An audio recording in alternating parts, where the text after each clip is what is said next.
Good. What's up, y'all? Hope y'all doing good. I'm Anthony K. Thomas, and welcome to Wrestling with Rumors. Welcome, everyone. So, before I get into everything that will be this week's episode of Wrestling with Rumors, like I say every week, every rumor that I'm about to read to you is exactly what it is. It is a rumor. We can speculate, fantasy book as much as we want, but until that rumor is proven true, fact in some way by the company or by the person the rumor is about, they remain what they are, rumors. So with that, let's get into everything that is a new episode of Wrestling with Rumors. On Wrestling Observer Radio, Dave Meltzer made clear that WWE is going with the direction that Seth Rollins will be ready in time for WrestleMania 42. As they've since Royal Rumble, showing the black hooded masked person as it essentially gave the assist to Obafemi to eliminate Braun Breaker from the Elimination Chamber, and then we saw him again this past week on Monday Night Raw as he essentially gave the assist to LA Knight to make sure Austin Theory did not win that Elimination Chamber qualifying match.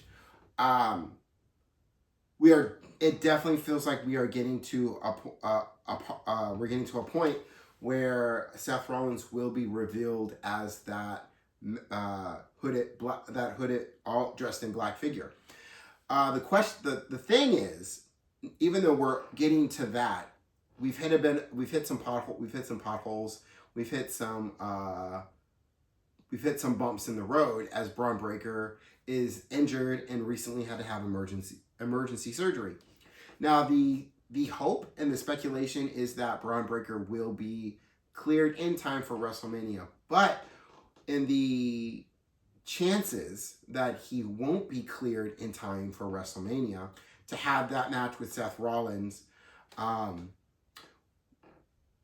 my curiosity is, where are they going to go next? Now, I'm sure they're thinking of somewhere to go with it. The question is where. We all have. First, we will eventually see Seth Rollins, unless they're going to extend it a little bit longer before they reveal Seth Rollins. I think there is a chance that they'll probably wait until after Elimination Chamber before they reveal it to be Seth Rollins, but they could do it sooner. They could do it either in the next 2 weeks, either before Elimination Chamber or by Elimination Chamber. That person could be revealed to be Seth Rollins. But as far as Braun Breaker, we have to hope that he can get cleared in time for WrestleMania. Otherwise, I do not know what WrestleMania 42 looks like for Seth Rollins. I'm pretty sure the writing team, Triple H, I'm sure everyone who handles all of that are figuring that out as we speak. So it'll be curious to see what that looks like, because we only have one match so far confirmed for WrestleMania 42. But as far as what WrestleMania 42 looks like for Seth Rollins, if Braun Breaker is not cleared in time, should be interesting. So gotta wait and see on that. Per the Observer, Chelsea Green's injury is not as bad as it appeared, as it was a bruise and not a break of her ankle, which is great. She shouldn't be out long, exactly, because it was only a bruise. A bruise doesn't take as long to heal as a break would have taken to. She would have been out a break would have taken her out for a good month or two possibly, whereas a bruise keeps her out for like a couple of weeks. And right as we saw on SmackDown, they are milking it for Chelsea Green. And Chelsea Green, even when she doesn't have a match, she's still entertaining. So as long as she's able to stay on TV and be who she is, be that Chelsea Green on TV, we're going to be entertained. And we're going to get a good laugh out of it. So, yeah, it's good. So, WrestleVote says El Grande Americano versus El Grande Americano is a match WWE sees a lot of money in, and it's planned as of right now for WrestleMania 42. So, original El Grande Americano versus El Grande Americano. Under the Mask, that's Ludwig Kaiser versus Chad Gable. This will be take the money out of it for a second. This should be a very entertaining match. I feel like we got a little taste of that at the Royal Rumble, and to get a full match out of it, I think there are a lot of people who have grown to enjoy El Grande Americano are going to enjoy that match. I know I'm going to be one of those people who are going to enjoy this match once or if it gets made official. TJ Perkins, remember TJ Perkins is back at WWE at the Performance Center, possibly as a guest coach, says PW Insider. Now, TJ Perkins, remember him? He was this goes back to the Cruiserweight Classic. I missed that. They should bring that back. As well as the Mae Young Classic. They should bring that back too. Those were two tournaments that I really enjoyed, and they should bring those back. But anyway, TJ Perkins is one of those who was the first Cruiserweight champion in that era when they had this show called 205 Live. It was on Tuesdays. It was on for about an hour. It was only cruiserweights. It was fun. It was fun. You got TJ Perkins. You had TJ Perkins. You had Kira Tozawa, the power of Tozawa. You had Neville, who became King Neville, the king of the cruiserweights. He was there for a while. So you had your cruiserweights there. It was, but it also kind of was keeping the cruiserweights separate from the rest of those from Raw and SmackDown, which after a while just didn't work. And then you started divulging them around. So 205 was what it was for a while, and then they brought the Cruiserweight Championship to NXT. Then eventually they merged it with the North American Championship.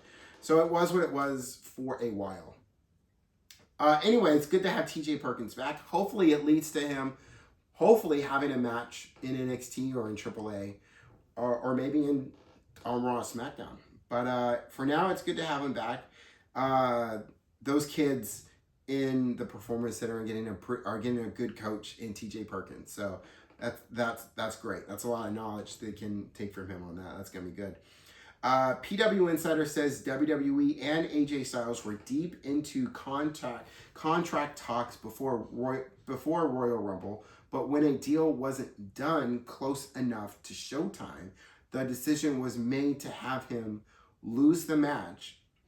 It was his idea to do so because he found it fitting, considering it was the 10-year anniversary of his debut at the same event.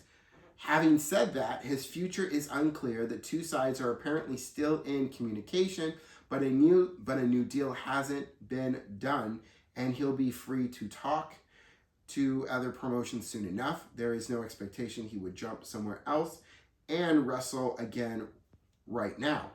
However, to this I will say expect the unexpected. You never know. The fact that that's where it ended for AJ Styles, at least for now in WWE, made sense, because from 2016 to 2026, for it to end right there 10 years later is fitting. 10 years of in WWE is enough for AJ Styles for his Hall of Fame career. Even all the stuff that he did outside of WWE, from TNA to New Japan Pro Wrestling and through the independent circuits, is more than enough for a Hall of Fame career. So whether AJ Styles comes back to WWE or goes to TNA or goes to AEW, for now I think he's just gonna take some well-deserved time off, enjoy the time with the family, and then when he's ready on his terms, figure out what is next. But I don't think we are done seeing AJ Styles in the squared circle just yet. A report from Self-Made says WWE is expecting Bianca Belair to be involved in WrestleMania 42, but couldn't get details on if she'd be returning or wrestling on the show. Body Slam confirmed that, but reminded that Belair's recovery has been rough. It really has. She should have been back by now, but there has, as I'm about to say, has been rough with a lot of complications. And added that on the internal roster, she's listed with a tag that has no return date designed. So we are all missing Bianca Belair. She should have been back a while ago, but complications. And they have been rough. So I feel that she is supposed to fit into that card at WrestleMania 42 and have a match with Jade Cargill for that WWE Women's Championship match, but it feels like it might not happen because of these complications that are going on right now. But we can only hope. And trying to figure out what WrestleMania 42 looks like for Jade Cargill and who is going up against Jade Cargill, have no clue because we're still waiting on Liv Morgan to pick who she's going to pick. I feel like it's going to be Stephanie Vaquer, but she showed up on SmackDown. So she's really playing the field and really holding her decision really close to her. So, like, I feel like I want to say that we'll know before Elimination Chamber. I feel that we need to know before Elimination Chamber because these qualifying matches are almost filled up. So, and I'm looking at the women who have qualified so far. We are going to need a decision soon. So I'm hoping either by this coming Monday or this coming Friday on SmackDown, we'll know where Liv Morgan is going to go. But I really feel like it's going to be against Stephanie Vaquer for that Women's World Championship because she never lost. She really never lost that Women's World Championship when she got hurt. So it makes sense for her to pick that. But it's her decision, and I have to see where she goes with it. But I really feel like it's going to be Stephanie Vaquer. WrestleVote says WWE held a multi-department company meeting on Wednesday about WrestleMania 42's ticket sales, which the company internally acknowledges are below expectations. All departments are now working on developing strategies for boosting the show's struggleless numbers. However, cutting ticket prices is not one of these strategies.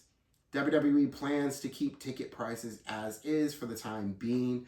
I'm going to talk more. I'm going to just touch on this a little bit, but I'm going to go deeper into this in a little bit.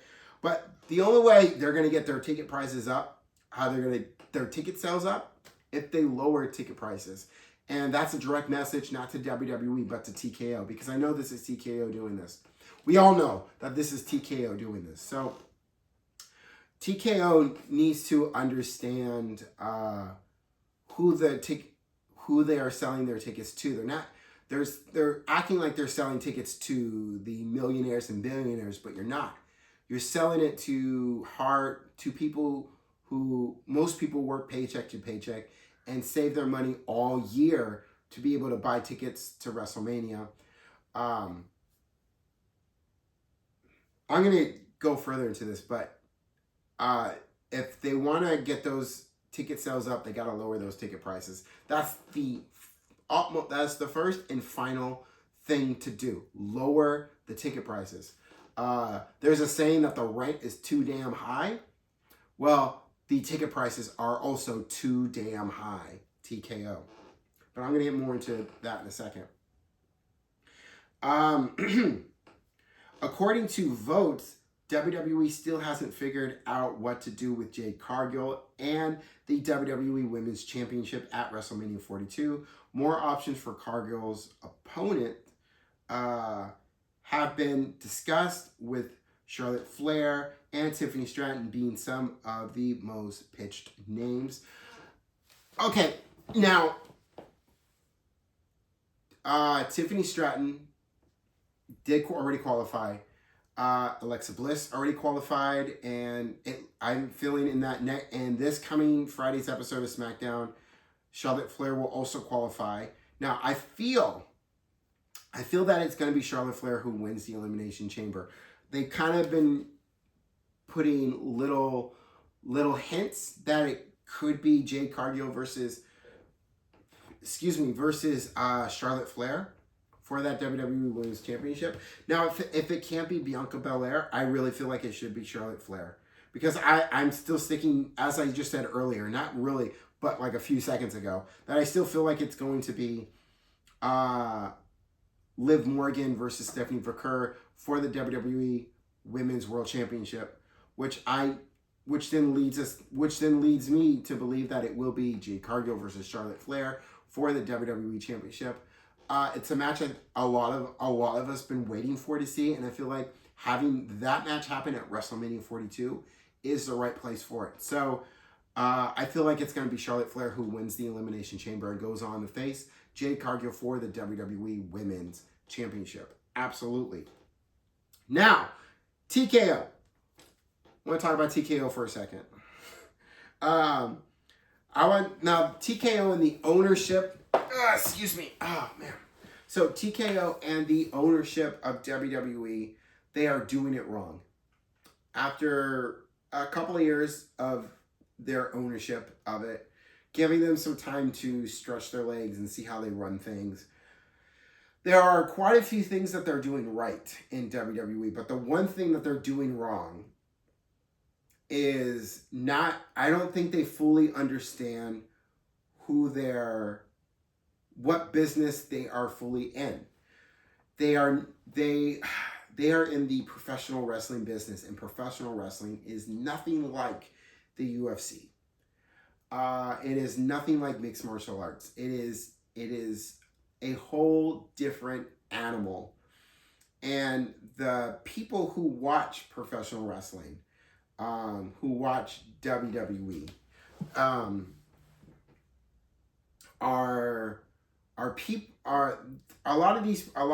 are a lot of people, including myself, who have been watching this company since the late 80s. I mean, some even in the early 80s and early 70s, but since the days of WWF, since the rock and roll generation, since the new generation, the Attitude Era, the Ruthless Aggression Era, all the way up to the PG era, all the way up to, as some are calling, the Paul Levesque era.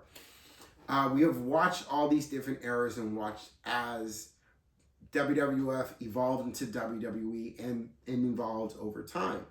And the one thing that remained constant was ticket prices, to making sure, when Vince ran it, making sure that the people that watch the show, and the majority of people who watch WWE are mostly middle-class people, are people who work paycheck to paycheck, who work all through the week, who save their money to go to a Raw, to a SmackDown, or save their money all year to be able to afford to go to a WrestleMania. I mean, when you want to go to a WrestleMania, you want to do it big. You want to be able to be a part of everything that is WrestleMania.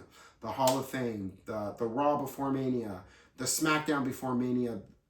Well, maybe not that, but like you want to be able to go to the Hall of Fame ceremony. You want to be able to go to that SmackDown before WrestleMania. You want to be able to do the stand and deliver. You want to be able to do the experience, WWE experience, and go through and check everything out and be able to buy merchandise and go to WrestleMania, and then be able to experience all of WrestleMania, the event itself, and then possibly even go to the night after WrestleMania. You want to be able to do all of that. But then ever since TKO has taken over, those ticket prices, man, have been I'm trying to think of the right word for it. I'm sure you can leave one in the comment for me, but they're not ideal. You know, I mean, when